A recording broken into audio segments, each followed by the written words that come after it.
Hello mga kaibigan, maligayang pagdating sa aking channel. Ibahagi itong muli sa iyo gamit ang isang napakagandang video. Nagbigay ba si Yaman ng mensahe mula kay Ortequiz? Sinabi ni Ken na siya ay manirahan sa Istanbul at makikipagkita kay Azgay Girl.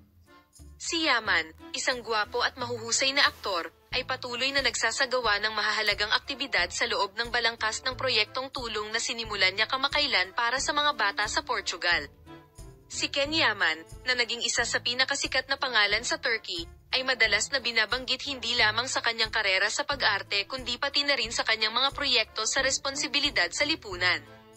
Si Ken Yaman, na lumahok sa iba't ibang aktibidad ng suporta sa larangan ng edukasyon at responsibilidad sa lipunan sa kanyang pagbisita sa Portugal, ay gumagawa ng mahahalagang hakbang upang matiyak ang pagpapatuloy ng proyekto at makipagtulungan sa mga lokal na pamahalaan. Ang pagiging sensitibo ni Yaman sa mga proyekto ng responsibilidad sa lipunan at ang kanyang mga pagsisikap na mag-ambag sa proyekto ay madalas na binabanggit sa tabloid press.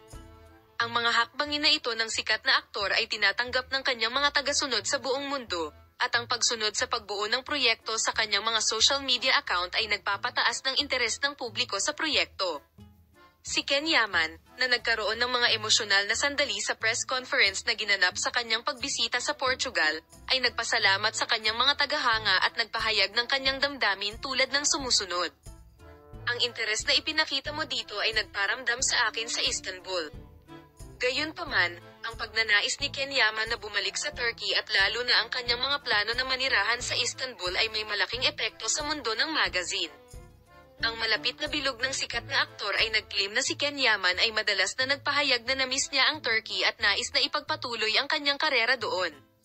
Patuloy na subaybayan kami para sa mga bagong post at espesyal na balita mula kina Ken Yaman at Azgay Girl. Palam.